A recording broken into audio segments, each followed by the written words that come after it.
Good morning, Hallowed Haven family. This is After Dawn, the show where we sit down to have a cup of coffee with the cast, crew, and creators behind the Hallowed Haven Studios productions. I am your host, Solomon. Today we're going to be talking about Wayfarer Season 2, Episode 9. An episode which could also just be titled The Consequences of Arthur's Actions. After dealing with Vincent Pendleton, the group came back and Arthur had a emotional breakdown with letting a vampire go when he is so used to seeing any supernatural threat and wanting to immediately put them down.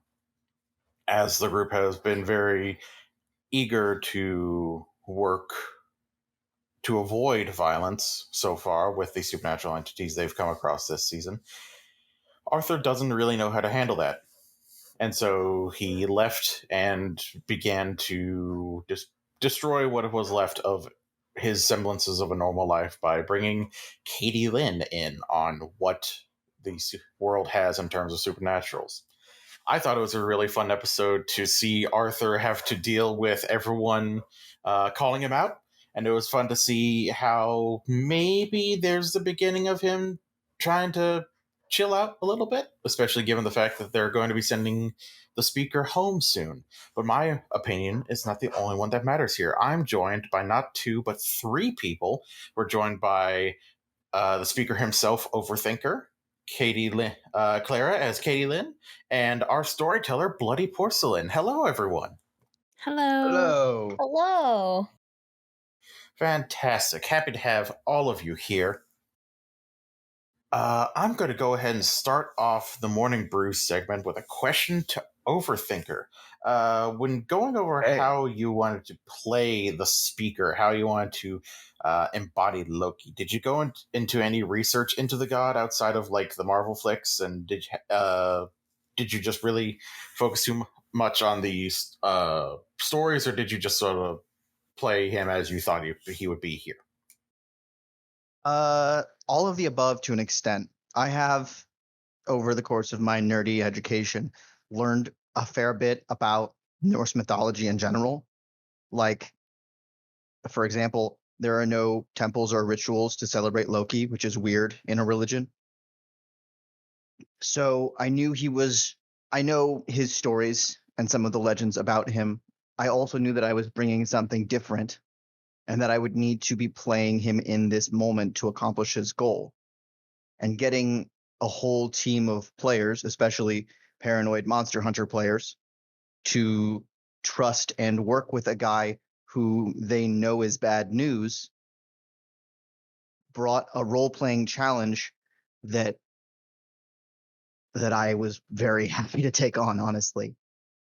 Playing a guy who is a liar but also needs people to trust him, I had to sort of build the character around some established lore and also making that work, which is why I ended up going with a sort of, you all know I'm scary, so I'm going to be evil Ted Lasso with a little bit of Negan. How's that for a mixture? Jesus. Yeah, right? Got a quick question for you. If you had gotten to pick any other god from any other pantheon, would it still be Loki, or do you have a preference for like the other religion, other pantheons? Oh yeah, no. I approached Bloody Porcelain during the Scion game and said, if you need someone to play Loki, let me know. Completely unaware that he would be appearing in this series. Makes sense. Yeah. It has been an absolute pleasure every moment I have been on.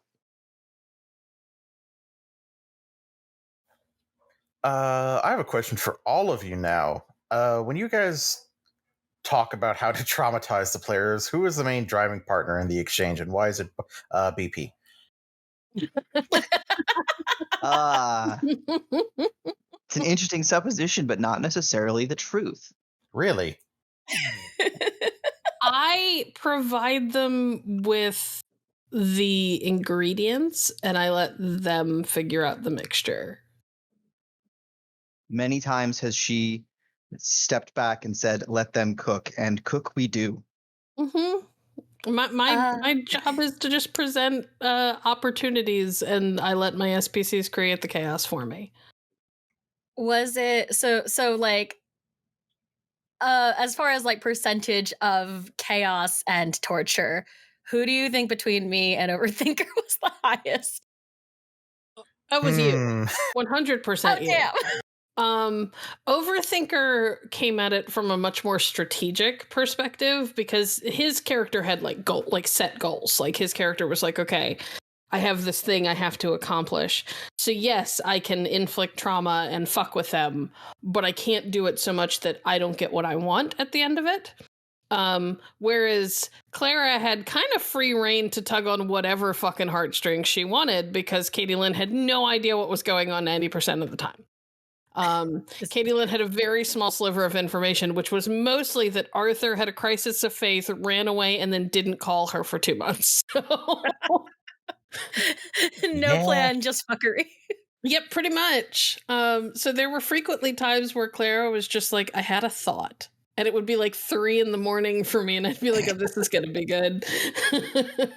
Ironically, the god of trickery has less room to be chaotic. Well, that's mostly because you had goals. You had a thing that you had to accomplish by the end of it, and if you went too far, you wouldn't be able to. So my job was mostly to occasionally I had to hem Overthinker in because sometimes his plans got too big. Or got to the point where I was just like, no, that'll disrupt things too much, and I don't think I can make that happen within 10 episodes. So I sort of had to go think a little smaller, darling, just tiny bit smaller. You don't even remember what those were. It was mostly that you would have these like really big overarching thoughts, and I was just like, yeah, if we'd talked about this like 20 episodes ago, when I was planning out things from season 1, I could have made that work. But there was, it was just stuff that like, because we didn't have the lead up and the runtime for that. So, yeah. So for the most part, it was mostly me just going, yes, this is a thing. Yes, you can do that thing, or no, Overthinker, I know that you really want to have this huge potentially world-shattering thing, but 1, we have to share this world with other games, so we can't risk destroying it. And 2, I didn't have time to plan for anything quite so spectacular.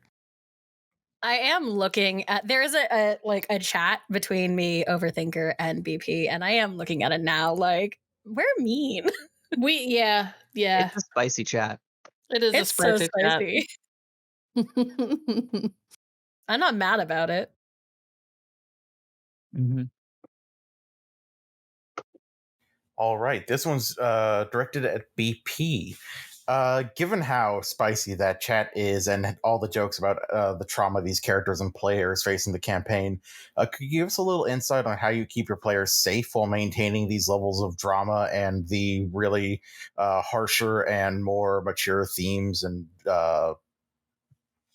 things that happen in the story? How do I keep my players safe, or how do I keep the character safe? Players are more focusing on the mental state of the players. I don't try to keep the characters safe. Of course not. That's all bets are off when it comes to the characters. For players, will go where they go. For players, it's a lot of pre-planning. All of our shows on HHS require consent forms and lines and veil lists. If I ever look at my lines and veils and look at what I have planned and worry that I'm going to get too close to a specific trigger for somebody, I will pull them aside and say, hey, I don't want to give you spoilers, but there's this thing coming up and it might air closer to this than you're necessarily comfortable with. And we'll kind of discuss how much trust they want to put in me versus how much detail they want so that they can make sure that they're going to be okay. For the most part, though, I've now that we're nearing the end of season 2, 2 of my players have been with me since season 1 and have kind of figured out my vibe. Termite is Termite seems to just be a glutton for punishment and just keeps coming back. She's also seen me run other games and has been involved as an SPC enough to kind of know what's going to come and what's happening. And I'm also just I'm the open door person. If somebody during a session, isn't comfortable, like I expect them to message me or to, ask for things to stop. I have no problem cutting off a stream so that somebody can have, 5 minutes to decompress, and then we kind of like regroup and figure out if we could fix what happened or if we need to just like move on and not touch on it again. Understandable. Another one for BP. When did you know that it was going to be that Loki was going to be revealed as the speaker? Was there a particular reason you picked Loki other than just connection to Apotheosis? Oh, I knew season 1. Like before the season even really got started, I read over Scott's backstory stuff, and he had left it open as to what was going on with the speaker and with the cult, and I had considered running a Scion game, but hadn't really decided yet. I knew that Loki was going to be a character. Like, if I were to run a Scion game on HHS, I would not want a Scion of Loki, like a proper Scion of Loki with all the powers and bells and whistles and direct connection in one of my games, because they tend to be a little bit more on the disruptive side, and that kind of is jarring for the type of stories that I tend to tell. So I was like, you know what? I'm gonna drop in this mythical figure. And either I'll run a Scion game and I can connect the two, or I won't, and it'll just be a cool thing that'll surprise the hell out of Scott, because I have the disadvantage with Scott that he's been gaming I want to say almost as long as I have. And has been doing World of Darkness almost as long as I have. And so surprising him is difficult. So I wanted something that I suspected there would be no way that he would see it coming. Makes sense. When you're all collaborating on the arcs and stories for these characters, what are some of the challenges and perks that come from having and building the SPC roles, with having players come in to play these pivotal parts of the story, as opposed to just playing them yourself? I think that honestly, the most challenging part for me is if I've already played an SPC to some degree, like I did to poor Clara. I brought her in and handed her an SPC that I had portrayed in season 1. And the hardest part for me was remembering which episodes Katy Lynn showed up in, so that I could like send Clara links and be like, this is what I did with it. So that she had, the basis of the foundational knowledge already. But outside of that, I don't think it's not hard for me. It makes my life a little bit easier, because I just provide the set dressing, and I'm like, okay, so this is your character, you own them. Here's the information, whether it be stat blocks, Irileth has a stat block for Loki that's mostly just there for reference, so that he has some idea of how Loki would work.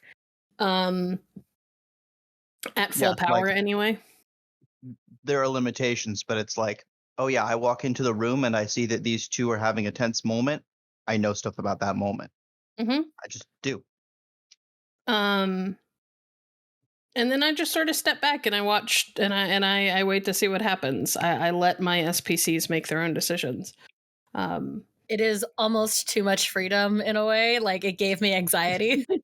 Yeah, I would get at least once a week, I'd get a message from Clara. I have anxiety. Tell me I haven't fucked up your game. And I'm like, you haven't fucked up my game. I'd tell you if you'd fucked up my game. Relax. You're okay. Yes, but did I fuck up your game? You literally can't. First of all, I know a bunch of GMs who would consider that, who would disagree with you. And second, do not challenge me.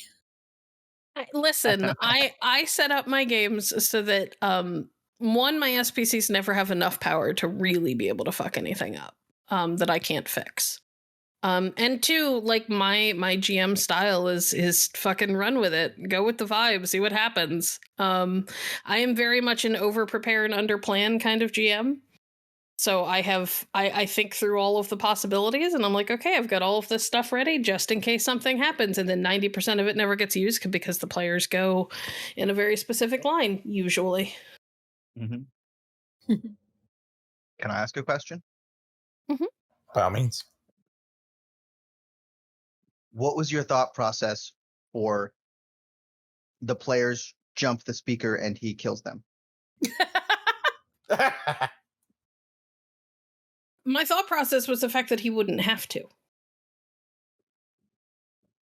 To be fair, I was planning ways to dissuade them from fighting without killing them.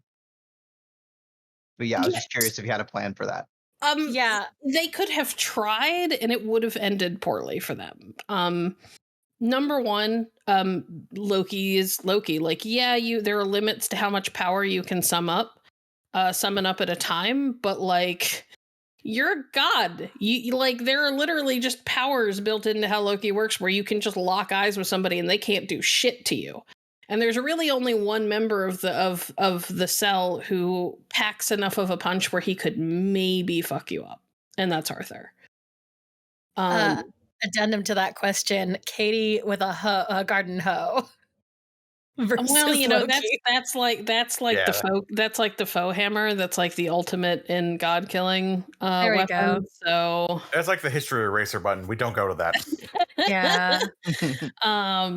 Yeah, no, but I knew that Loki had abilities that would make it incredibly difficult for them to do anything. Plus, I built in Loki had, after Jillian left, because Jillian was established prior to season 1 as having been the speaker's like bodyguard. Like, she was his his first line of defense.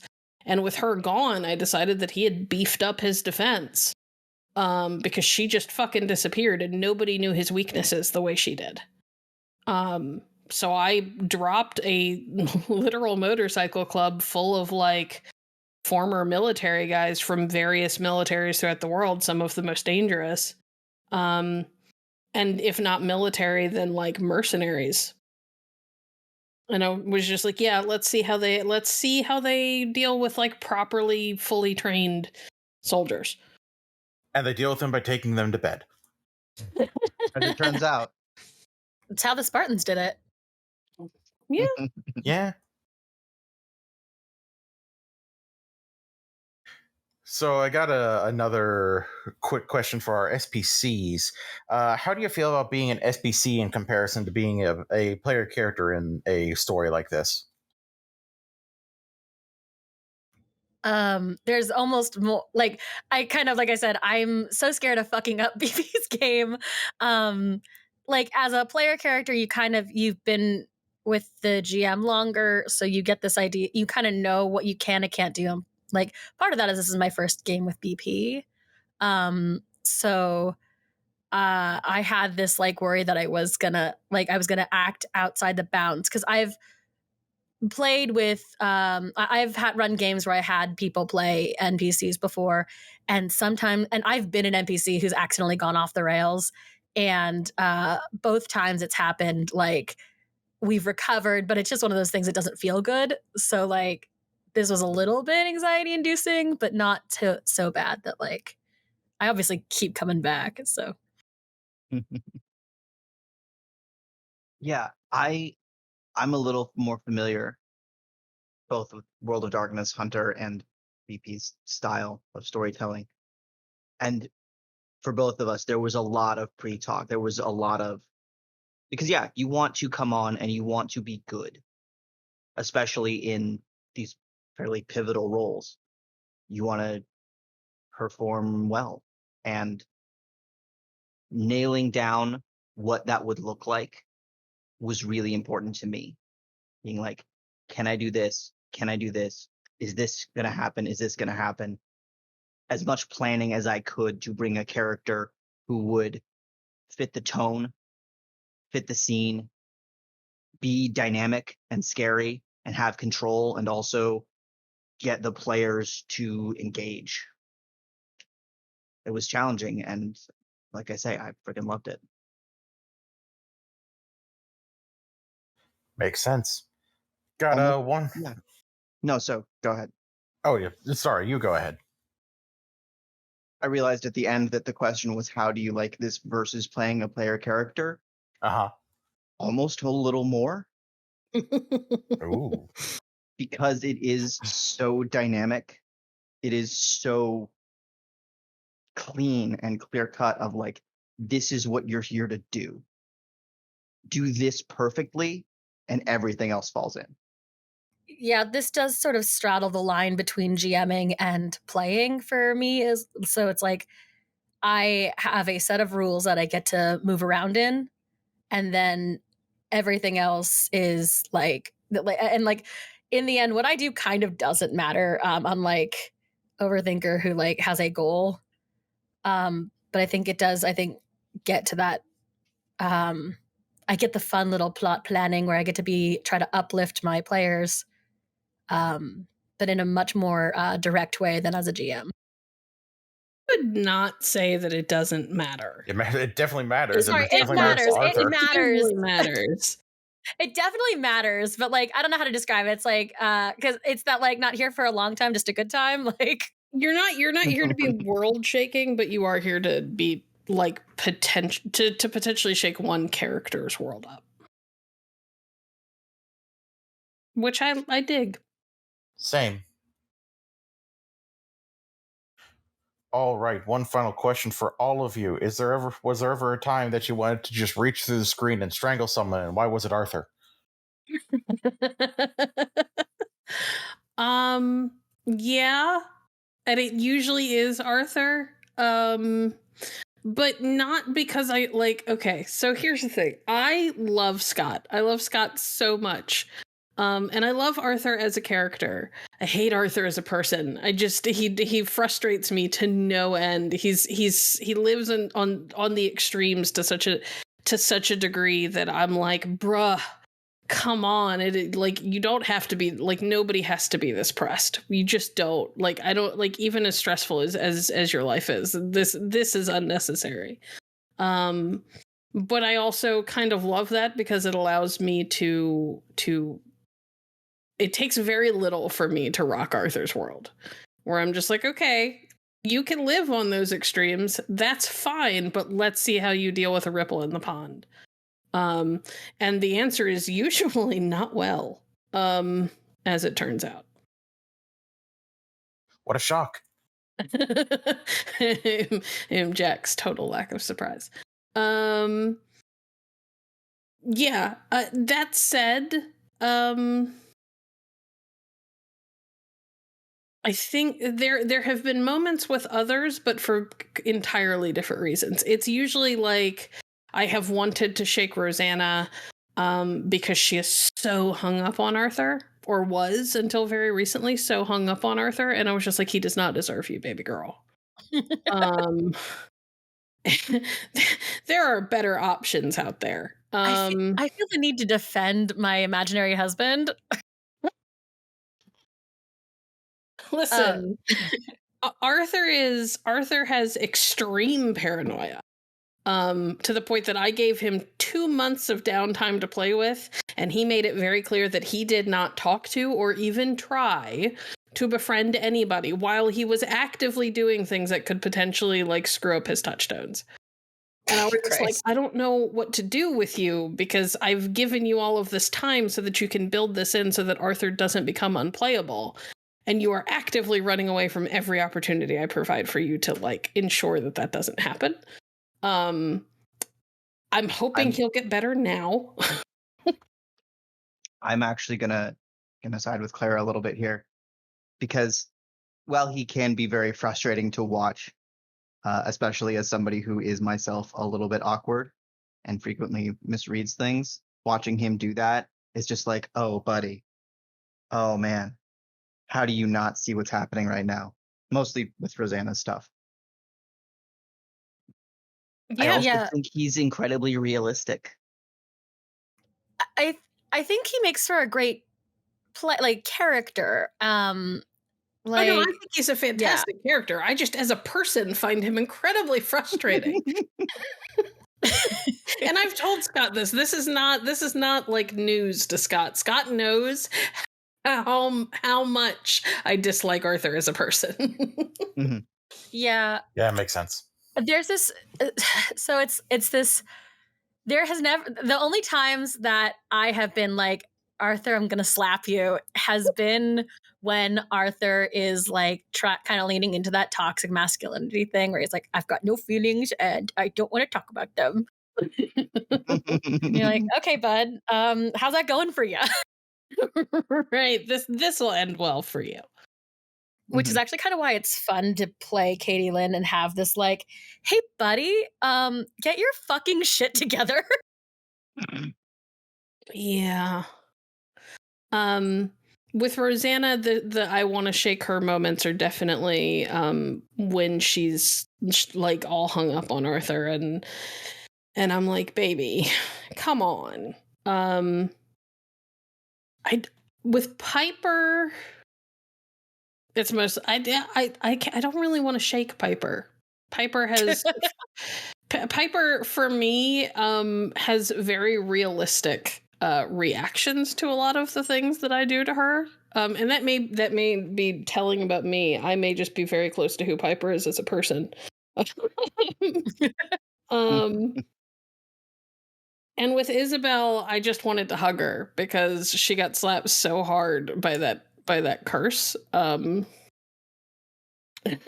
I don't want to shake her anymore. I just feel bad. Yeah, that's not on me. That's on you. You're the one that said I did it. Yeah, I know. To be fair, I didn't think it was going to be her that got screwed up by it. Who did you want to get screwed up by it? Yeah, who are you planning? Arthur. Yeah, that makes sense. It would have been a very different effect on him, though, because the whole point of it is that the curse plays into your trauma. Everyone looks like dead Katy Lynn. Ooh. Yeah, what happens if it's Arthur? And the others. I don't know that I want to say. Okay. With Arthur, he would have seen a combination of things. He would have seen everybody would have looked a lot of people would have looked like they had been drained and ascended like Zephyr did. So they'd be, stark white and really gaunt. Dark white hair, really gaunt, cloudy eyes, that sort of thing. Or they would walk around looking like they had like explosives strapped to them because Arthur has PTSD because that's how Jillian died, was she got blown up. Jesus Christ. That's awful. I'm sorry I asked. Yeah, hold on. No, for sure. What Piper and Rosanna? Come on. I don't want to get into theirs because their backstory stuff is to come in future seasons. Yeah, gotcha. let's let them have their moments. Telling. Yeah, we got a lot of backstory stuff from this episode from them. Plus, we don't know if they're going to get slapped by the same curse of the future. I mean, that's for higher tier Vincent, find out. Anyway, Vincent's not the only one with that spell. So. Of course not, but okay, I think it's time that we actually move on to drinking our cups here to get some more questions about the characters. We're going to start with Clara. Katy Lynn has just had that massive heart-to-heart with Rosanna and is now a part of the fold. How do you think she's going to cope with the supernatural world? Oh man. Okay, so we had talked a bunch about like various outcomes for the talk, the capital T, the talk. And the first thing I do want to throw out there is I had to make the choice in the moment to decide if it was constructive roleplay to not believe Arthur. Because like then it's like a half hour of like, I don't believe you, prove it, right? Yeah. The which kind of sucked, but also like they honestly sorry, I'm like trying to like make myself not sound like pretentious with how much I had to think about this. Basically it was like a flow chart. Put on a good show. Yeah, it was like a flow chart though. It was like Katy Lynn wanted to know the truth, and she had given Arthur a couple outs. Like he could have lied to her and be like, it's a tax evasion thing, right?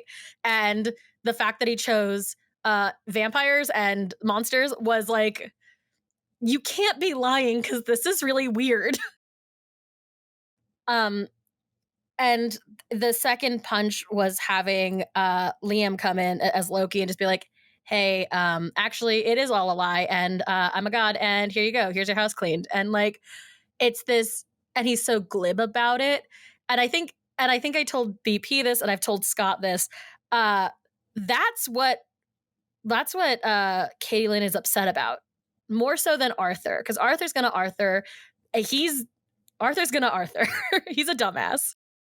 I think people don't realize that people who grow up with religion, and especially who are super, super indoctrinated in it, but like don't have that negative, like leaving their very, very religious upbringing, or people who just have a good relationship with their religion, it's a huge part of their life.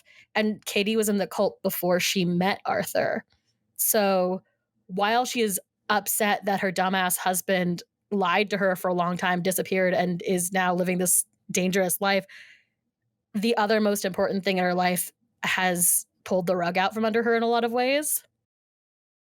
So to answer your question, Overthinker fucked this up and could have like had a best friend go to Scion World, and now has a mortal fucking enemy.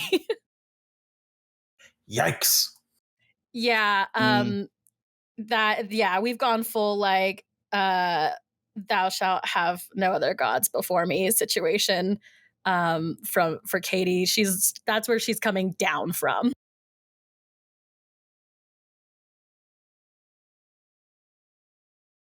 Sorry, BP.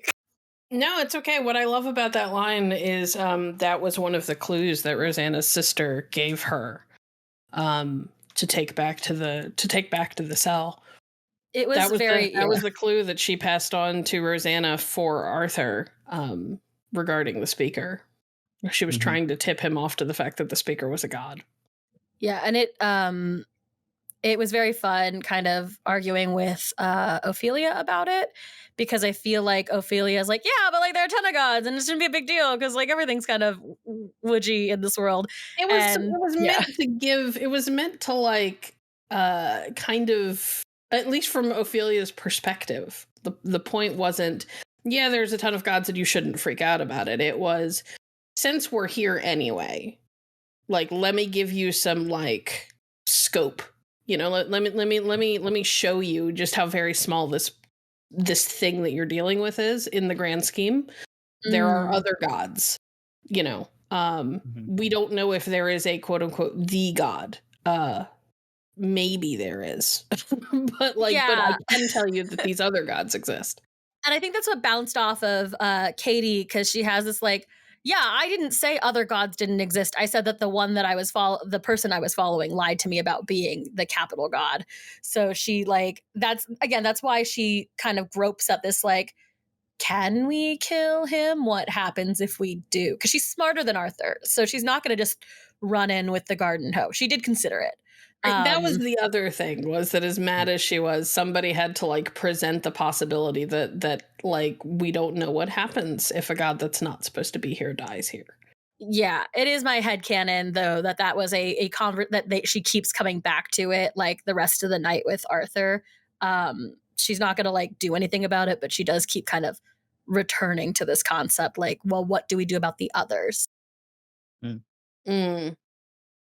I also want to touch a little bit on the choice to just go all in and tell Katy everything.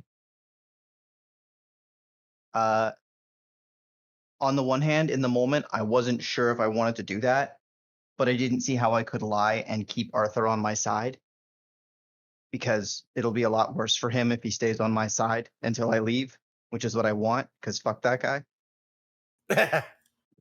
God. He looked in my tent. I have to punish him. It's just going to take a while. So I'll be honest with you. I was shocked that Arthur told Katy Lynn, because like the last I had heard, the plan was to not tell her, to like, give her some semblance of solace and then disappear. That's what I thought was going to happen. I thought that was going to be the decision, was that after the speaker was gone, Arthur was just going to nope the fuck out and Katy Lynn was never going to see him again. He wasn't prepped for facts and logic. He was definitely not prepared for his wife to be smarter than him, which is funny because that's all he ever talks about is how much smarter than him she is. Yeah. And other part, Katy Lynn came at him hard and just completely dismantled all of his shit. And I was just like, oh no. It was very fun to watch. The other part for Loki is I play him like a sociopath. Like, because he is one. Wouldn't have occurred to him, not in a million years would he have thought, oh, right, I'm hurting Katy Lynn's feelings. It's all strategy. It's all tactics. It's all manipulation. The fact that she trusts him and this hurts her, well, I need to fuck with Arthur right now. That's what we're doing right now. He's a bad dude. Katie's like 2 seconds away from jumping through the hole after Loki just to fuck him up some more.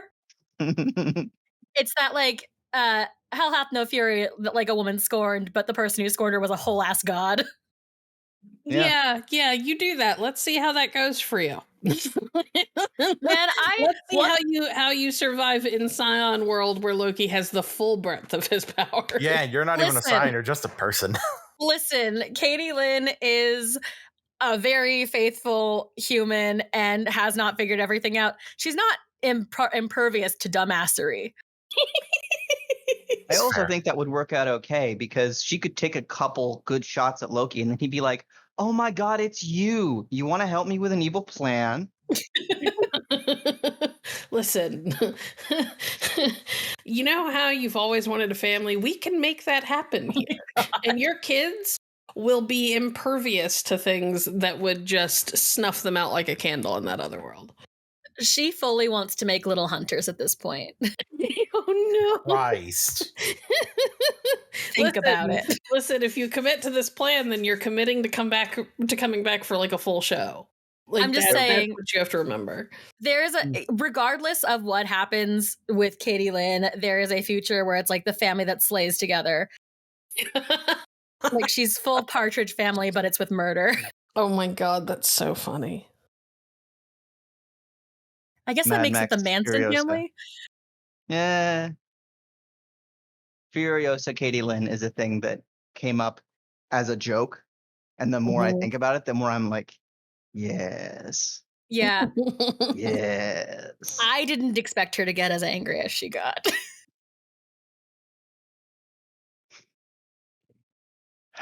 Good Oh, stuff. Lord. Saul's just sitting there like, I didn't have to be here. I could have just given them one prompt and they'd just talk for the whole hour. That is correct. Saul. Yeah, it's fine. So I have a question for Overthinker that's just kind of a fun one. Loki has a very thick southern drawl. Do you think he's going to keep that when he gets back to the Scion dimension, or was that just for the role?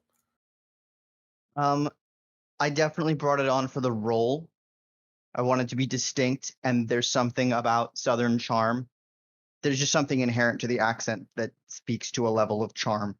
It's come up in a lot of movies and shows that I've watched recently, specifically thinking of like Ted Lasso and Daniel Craig's character in Knives Out. For those of you who've seen Knives Out and Glass Onion. Yeah. Oh, yeah. Good. I don't know if he'll keep it. He probably will. If I appear portraying him in Scion, I expect the accent will come and go as he slips into multiple characters and personas. There may be other accents because Loki can look like and sound like whatever he wants. Including a horse. But please keep the Southern drawl. I'll do my best. Thank you, for personal reasons.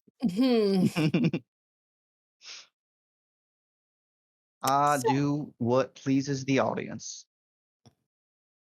Just here for the show. Solomon, ask another question. Yeah, I'm gonna do it. I have a question for BP. When you were coming up with all the various threats for this season, did you have any expectations for how the cell was going to handle them? Or did they just basically... Yeah, I was wondering about that. I mean, I had some ideas.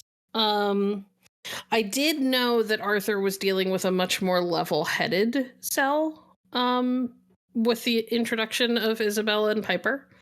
Piper gets mad and wants to fly off the handle, but Piper is also smart enough to recognize when the odds are just not in their favor.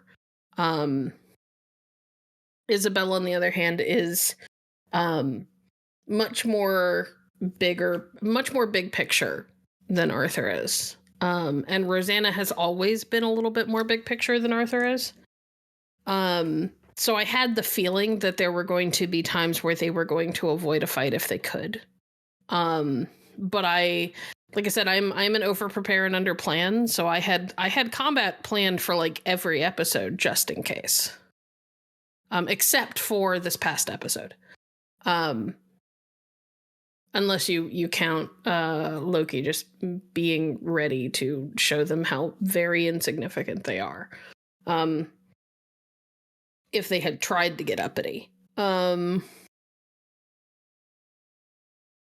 So effectively what I did was I had a bunch of different factions and threats and a bunch of things going on, and I dropped a bunch of clues on them in the first couple of episodes, thinking that one of them would be the one to take charge, and they would grab a thread and they'd follow it to completion. And then they didn't do that for like 4 episodes. They just kept flitting back and forth between little things and like never really following through with anything. They would do a little bit and then they would stop. And they'd go back and they'd do a little bit on some other thing. And I was finally like, okay, fine, I'm bringing the plot to you. Because otherwise we're not going to make any progress this season. So I sort of had to force their hand. But I didn't really know exactly how they would tackle any given threat. I figured they'd just pick one and follow it, and then they didn't. So I forced them to deal with their shit instead.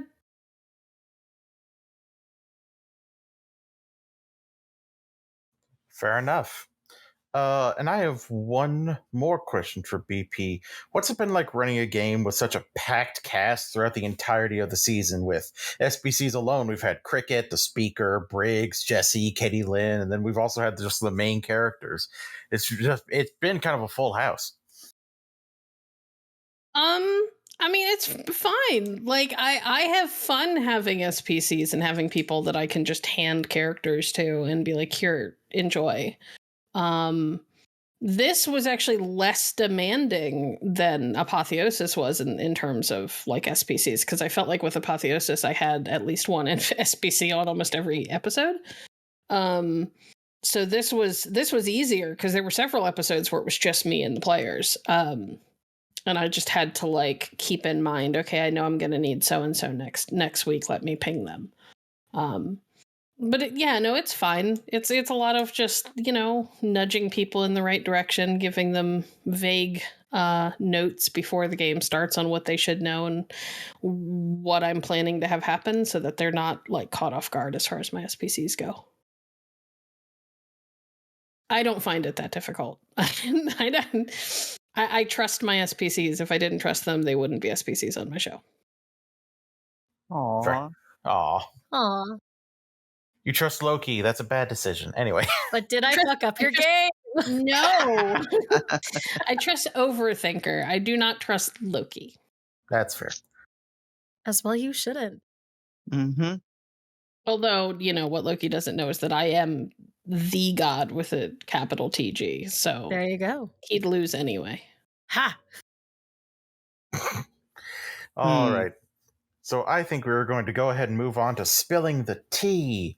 This section is freeform with questions tailored towards what the fuck moments of episodes, controversy, rumors, hints of love interests, all that fun stuff.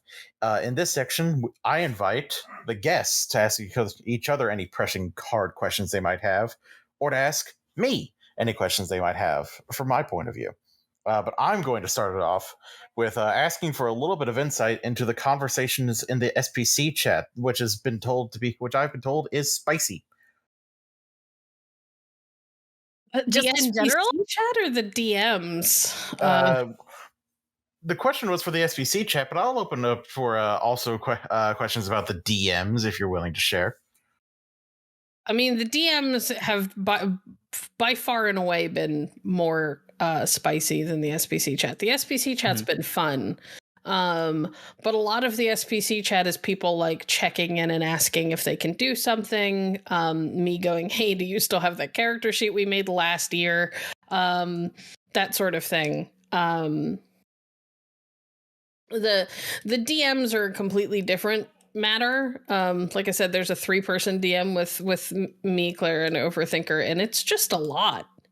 Like we're not nice. Us texting Arthur and us messaging what we want to text him. Yep, I'm pretty sure that there's like at least 100 pages of us just like back and forth, and half of it is stuff that like we were sending to each other during streams. And the other half is us plotting and going, okay, how can we like twist the knife a little bit more? I don't know. I set up the dumb idea of me being Liam Oki, L-O-P. Yep. That's where it started. And then we had the pregnancy fake out discussion. And then some stuff about the Fae and could we kill them? You asked about that. You that was one of those things I had to hem you in on, and I was just like, no, you can't. It would end poorly. Do we want Katy Lynn to go to prison? Oh God, yeah. So much shit. I don't know if the way we record the show retains like the stuff we do behind the scenes, but I really want a clip of me and Overthinker trying to decide who gets the phone. Yeah. So the first episode that we had both of them, that I had both of them on, because the audience can't see the cameras, but like we can all see each other's cameras, and I look over and I'm like, yeah, so the phone is ringing. And I look over and Clara and Overthinker, whose cameras are not up because they're just answering the phone, they're not physically there, are like gesturing wildly at each other to try and decide who was going to pick up the phone when Arthur called.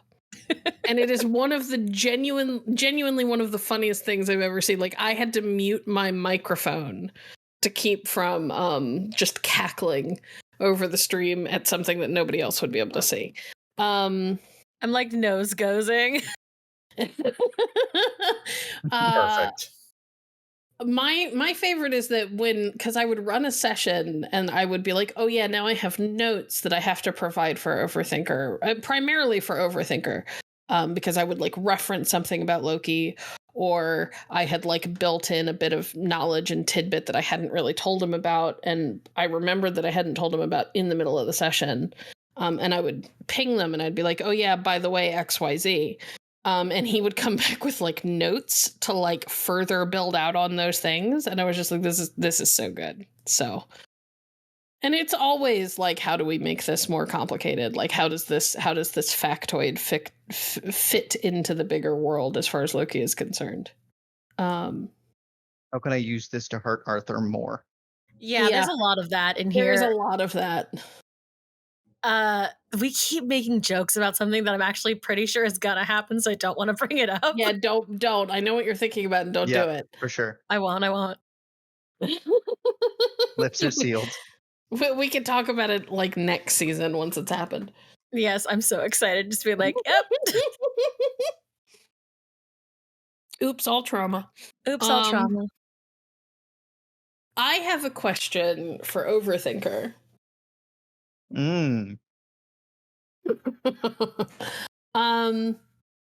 So Ophelia and Loki having a relationship was not my idea. I knew that they knew each other, but like, where did that come from? Because that was all you. You horny bastard. I mean, she is hot. She's really hot. It's fair. Yeah, everyone in this fucking show is hot. It's true. We're taking the CW approach.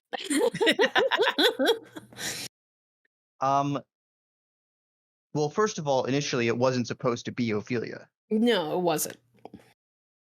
And when But once she I told appeared you on the about her, screen, you I was were like, yeah, we've got to integrate this relationship. She's powerful and she's pretty. She's powerful enough that she could cause me problems and useful enough that she could get me home.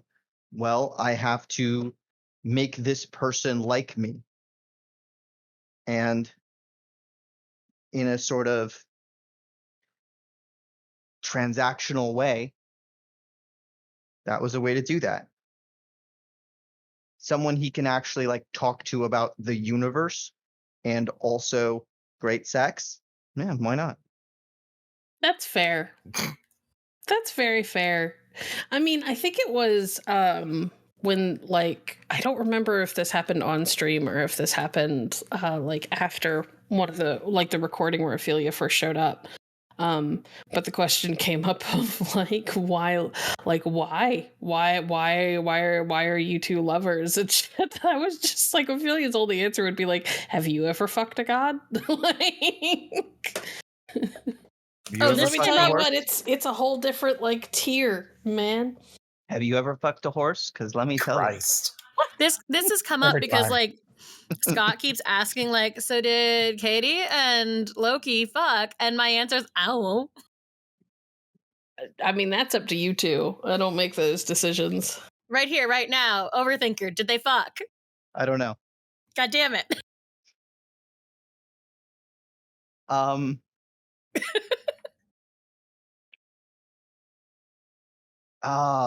It's such a good question because it could mean so much. My instinct says probably not.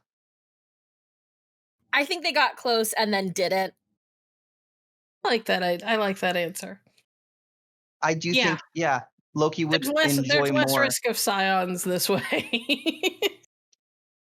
Oh no, there are definitely scions in this world now. Just But not with Katy. Just not with Katy. Well, I don't know that he would know if there are scions, because like the whole thing with scions is that you have to like visit them and activate their ichor and all of that other stuff, and he doesn't have access to the overworld, so going out and finding all of those one night stands that he's had and to see if they got pregnant, I don't know that he would know. So there might be scions running around in this world, but Loki wouldn't know that. That's enough. You'd put out enough maybes, and sooner or later, one of them turns into a yes. Possibly. Definite chance of a possible maybe. But yeah, no, I think the Katy Lynn speaker relationship was way more. I think he would have been entertained by the fact that she was like into it and then not sleeping with her. Almost worse. Exactly. Yeah, a little bit, actually. Still a bad guy. Charming. I'm the BBEG, Dylan y'all. asshole. Our goals align, and I've been very charming, but Loki is so cruel. He and is. unpleasant. And yet so hot. It's not fair. I don't know what to tell you. I also don't know why I'm playing two characters who are hot, bad people with transactional relationships to sex. That you answered the question for why they're hot, though. That's fair. Although one of them seems to kind of maybe be trying something other than transactional relationships. Yeah, we'll see how that goes. I'm sure it'll only end well. I'm sure it'll be fine. For our listeners, this is Irileth in Blood of Roses. Bed of Roses, but yes. Bed of Roses. Oh, the Blood of Roses is a really good name. Damn, Blood of Roses would have been good. Season 2! Yeah. Bed of Roses, Season 2, Blood of Roses. Clara, I have a question. Oh, no. What's it going to take for me to get you on to one of my shows as a player? Do you want the real answer, or do you want a fun answer? Yes. Real answer, pay me more than my real job. Sorry, the I think I've said this every time we've done an After Dawn. The biggest problem with getting me onto a show is my schedule, because I am a chronic overworker. I'm like I get that. toxically productive. Me too. Yeah. So like today alone is like I have a show I do, a podcast I'm doing, and then I did this, and then I'm gonna go to a friend's place where we're gonna work on another project. The fun answer is, like, honestly, you've pitched like 4 things to me now that I want to do. So the answer is like, the real answer is like, hit me at the right time. Hope that the strike continues for a little longer. Wow. Jesus. And the sad truth, yeah, like, hope that the strike continues and I remain out of work for a little longer. Damn. Please, everyone, hope that the strike does not continue that long. No, of course not. No. But yeah, no, you've pitched a bunch of things that I already want to do. Even like, as we've joked, like Scion, like, yeah, of course I'd fucking play Scion. I mean, I guess we could do it officially here. Do you want to play a god? I mean, I'll only need you for 1, maybe 2 episodes. Yeah, of course. I adore SPCing here. Like, that is, I keep coming back for a reason. So I think you're kind of stuck with me. Excellent. That makes me so happy. I added another home to my outdoor cat rotation. I love that. Where every home, like, they're like, oh yeah, that's our cat. They're just an outdoor cat. And like, yeah, I get fed in every house now. Great. Well, we'll see who Clara ends up playing, because I have plans. Mm. Now I want to know. I don't know yet. I have to think about it. That's what that means. That's what that means. There's a lot of possibilities here, and I have to make a decision.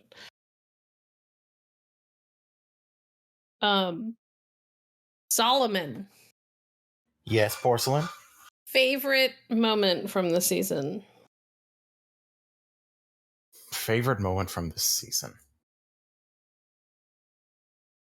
And why was it Vincent not dying? No, I'm kidding. I mean, that was pretty great. I think my favorite moment from this season was... hilariously, I think it was actually the aftermath of them letting Vincent go. Because it was mostly just like, hey, Arthur, calm the fuck down. But it was also let us all see a little bit more into the thought processes of the various characters, and got some more backstory from Isabel and a little bit from Piper from it. Mm-hmm. Oh my god, I love Isabel's backstory. Yeah. So good. I adore Aubrey. And I have a similar issue with Aubrey that I think I'm gonna end up having with Clara, is that I have to be able to like plan around the schedule, because Aubrey also has a lot of projects that she's doing. So thankfully we plan pretty far ahead at HHS. Like, we kind of already know what our schedule for next year, most of it, is gonna be. So it's just like, okay, these are the months that you need to be free. That's just basically what I told her. It's true. If you do plan really far in advance, and you also are really great about being like, the week before, like literally when we're done with an episode, you're like, and we'll need you the next one. And my brain looks at it and immediately deletes that information. I try no, really hard. There have been so many like DMs between me and BP where I'm like, am I on Friday? And BP's like, yes, you are. Don't make other plans. This is the 5th time I've told you. And I'm just like, you've never said that. And like scrolls back, screenshots, sends back. Or I'll just reply to my original message, which was 3 weeks prior. And I'll be like, this one right here. And then I'll go and I'll find the next one. This one too. No. I try to be very proactive about the schedule to make sure that everybody knows when they need to be here. I even try to give like multiple weeks in advance when I can. Like, I knew 4 sessions ago that I was going to need I was gonna need Clara and Overthinker for episode 9. I said that specifically. I'm gonna need you both there. I know that. I have a question for the room. Oh boy. If you could take over playing any of the other SPCs or PCs, who would you play? Oh, Any of the other ones?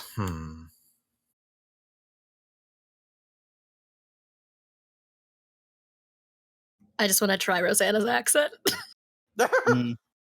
Oh, I know I could play Rosanna. But I don't know that I would want to. Like, I love Rosanna so much and the way that Legacy plays her that I don't know that I want to touch that.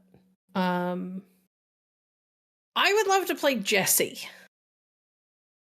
Because he's just such a fucking goofball. Like, I want to he was act out those fantastic. big over the top sobbing in a grocery store because they won't take my coupon that's 2 years old. Like, I want that. Or Nico. No, Yeah. I'm sorry, not Nico. Cricket. Cricket. Oh man, Cricket. I was actually going to say Cricket too. I'd have a blast playing somebody like Cricket. See, I want to play Vincent so that I can fuck with the players and get killed. I also would have wanted to play Vincent or Loki. Yeah, so funny story, because there isn't a curse like that in 5th edition. I had to like dig through to like revised to find other blood magic stuff from older editions, and then like use one of those as like a template and like homebrew how that curse worked. Hilariously, I sort of had a headcanon for why Vincent was able to do that sort of curse that was actually like stumping full-on mages who can just rewrite reality. And that was just because of the weird mix of disciplines that he has, because he does have blood magic from being a Tremere, but because of his feeding style, he also has Oblivion. Or I'm just going to call it Necromancy because that's a better name for it. He has Necromancy. They're different skills. Yeah, and then he also has a homebrewed version of Obeya, which is just all kinds of fun for dealing with mental trauma. So I just sort of headcanoned that it was just him sort of finding a way to amalgamate all three of those to come together into a big fuck you curse. The reason that the way that I had it set up so that the mages couldn't just remove it. One, I think it is dumb that mages could just get to rewrite reality. I think that that's silly. I think that there should be limits and checks to that power. Two, the curse itself isn't even something the person who cast it can remove. Not fully. So it was never going to be something that they could just go find someone strong enough and they could just magic it away, because it's one of those things that because it is bloodborne, it seeps into like the marrow of who you are. And so the only person who can really get rid of it is you. So you get to be like confronted and faced with that trauma until you fix it. I fucking loved that. I thought that was like just Allison just being like, so you have to get therapy?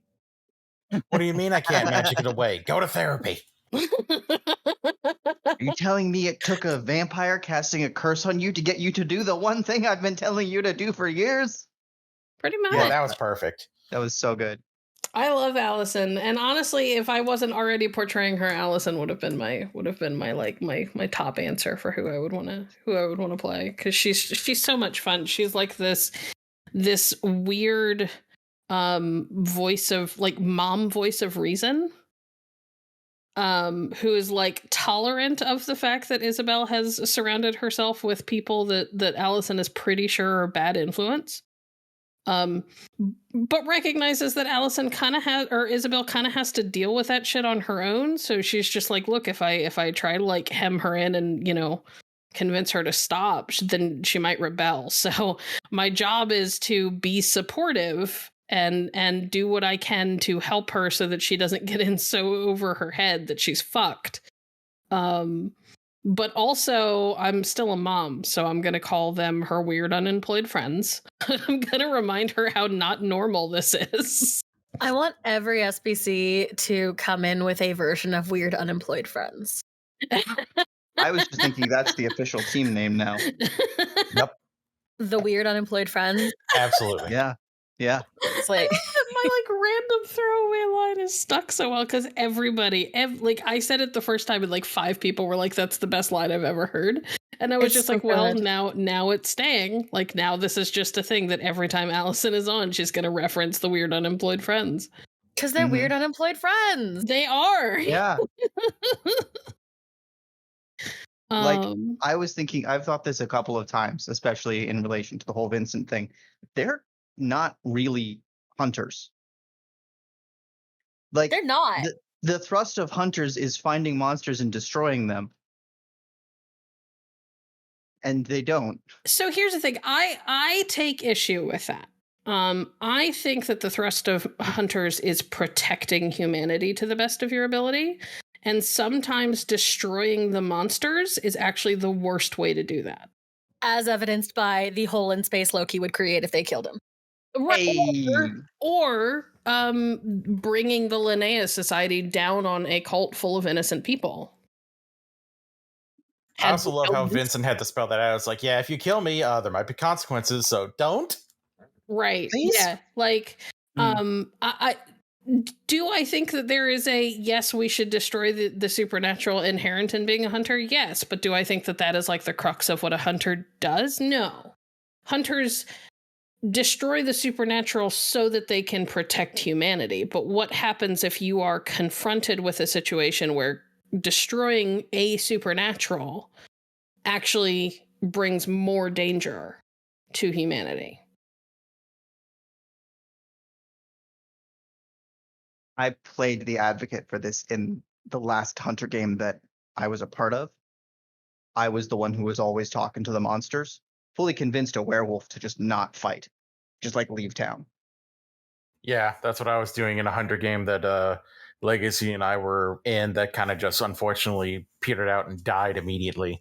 I was if he had a creed from like or like a imbuement from the earlier edition, he would have been a redeemer because he was just like most of these were just people at one point, so there's got to be some of that left in them, right?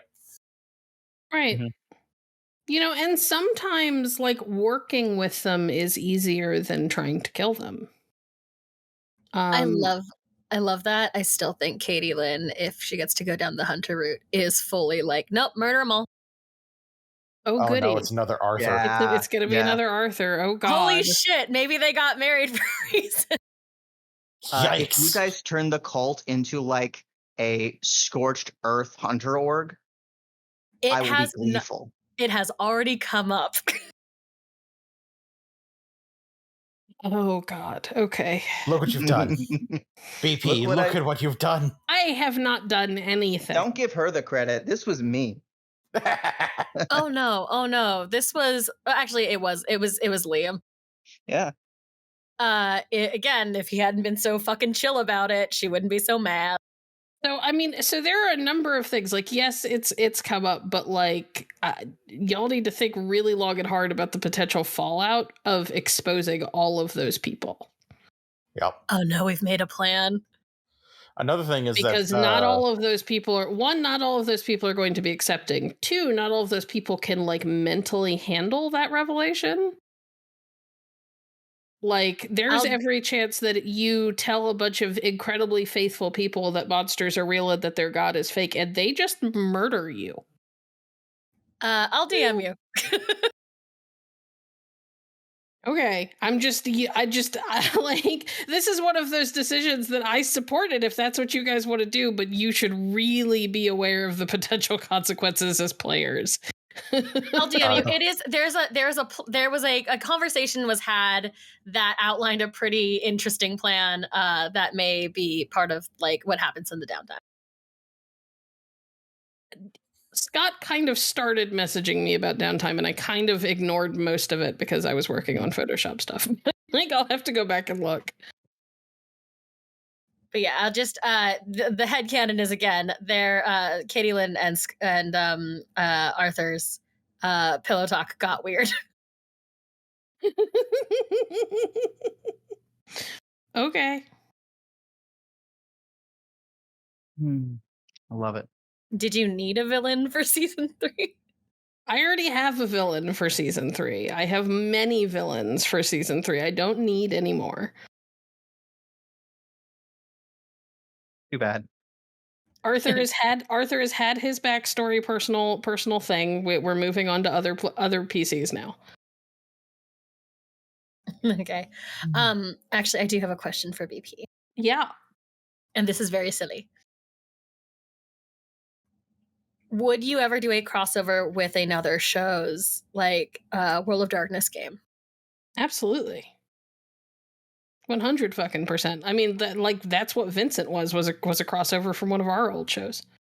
Oh no, I mean like another channel. Potentially, yeah. I mean, I'd have to talk to whoever the creator is, and we'd have to like work out some boundaries and how we want that to work. But yeah, absolutely. I only say if she wants to guest star, I think we're down. I only say it because like you have Aubrey and me who are from Queen's Court games, and Aubrey and I have been in we're in a like one shot together as vampires, and I thought it was very funny. I would happily do a crossover. You tell me who I need to talk to, and we will make it happen. Although, is this a crossover? Like, do I get to play or do I have to run it? I don't even know. Because that's also part of it. Because my dance card's a little full for running things right now. I don't even know. I've just been thinking about it. Because like the World of Darkness games are built so that you can all like cross over with each other within like your personal games. Like, oh yeah, we can, like we're doing here with Vincent coming in from for Hunters. But like it would be very fun and interesting. It is very interesting to me, the idea of like, well, we all technically occupy the same world because we all occupy kind of the same rule set.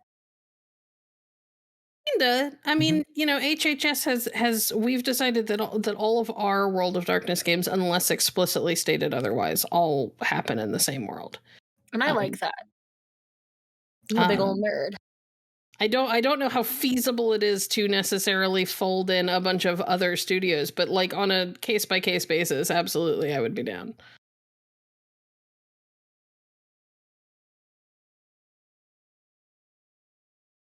I'll have to like poke people and see what we can get done. We can make Solomon run. I think it'd be fun.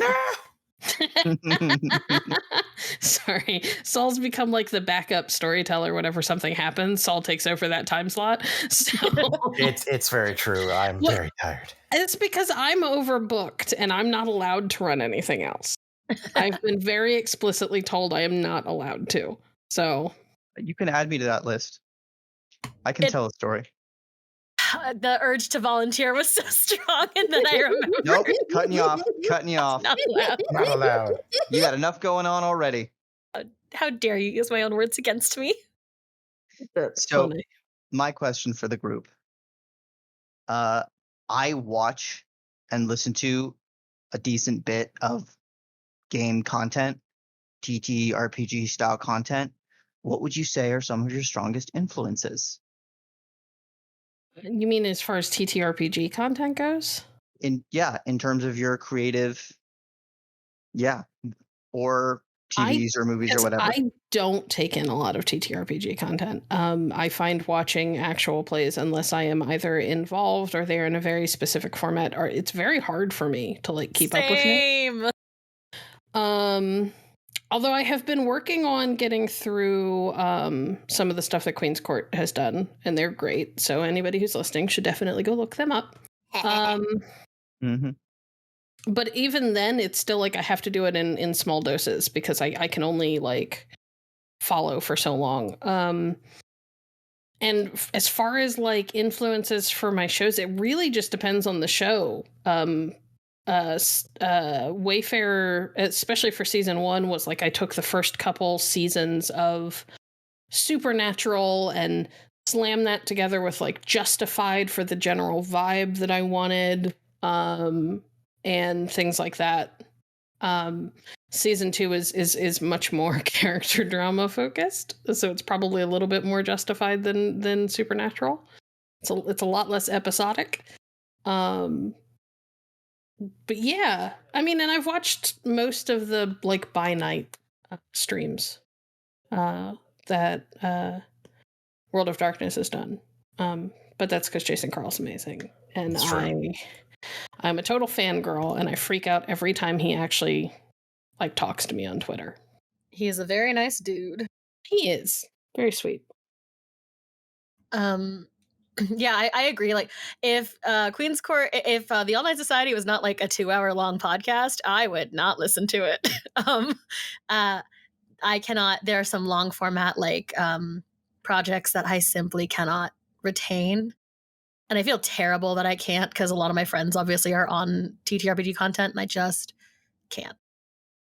Yeah, no, I get that. But yeah, the otherwise, like, I'm a big old fucking nerd, so I consume a lot of like content. I had to go to I did go to fucking film school. It will always be fucking film school, because it's not worth it. But so I have like I am influenced a lot by just like the screenwriting 101 bullshit that you have to do. Mm-hmm. But like I think my favorite thing about playing like tabletop roleplay games is like the improv aspect of like, it's sure, we all tell a story and then the dice decide what actually happens. Mm-hmm. And I roll like shit, so that's different. I either roll like a god or like dog shit. There's no in between for me. I consistently roll like shit, and it's become a like plot, like a joke plot point in games I'm in. That's funny. But like, yeah, I roll consistently mid. Like, man, mid is good. Not good enough to where I can be really excited, but not bad enough to where I can be really pissed. But yeah, my primary influences just end up being like the questions that I ask when I look at content. I'm gonna be real pretentious because I'm a non-white person, and also I'm Jewish. I have a very specific like religious background. Things like vampire lore fascinates me when it's run through a non-Christian lens. The same with and also a non-white European lens. So a lot of like my favorite characters and stories that I end up telling come from either the question of like, what if this, but done through a different lens, or pulling from my own background and stories I grew up with that are not like standard, or I guess standard in the West. As for my own way of doing things, as for TTRPG content, the By Night series from World of Darkness, and most people would probably think Critical Role. I actually go more for Dimension 20. I think Brendan Lee Mulligan's DMing style is something to aspire to, with how personal and like deep into the guts of each character he's willing to get. Big same. I also my GM crush. Yeah, that's fair. It's true. I also there's actually a video game that kind of began to work its way into my brain and just kind of nests there, and that is a game called Disco Elysium, which was written by a European political writer, or a novelist who tends to get political in his writings, called Robert Kurvitz. Still working on it. Just started. Very fun, very good, very funny, but also still like incredibly, like fiercely intelligently written. I would highly recommend it for anyone who might be wondering how to set up a world without just doing the sweeping overshot of a city. I think that the world in that game has stuck with me harder than almost any other world in any other game I've played.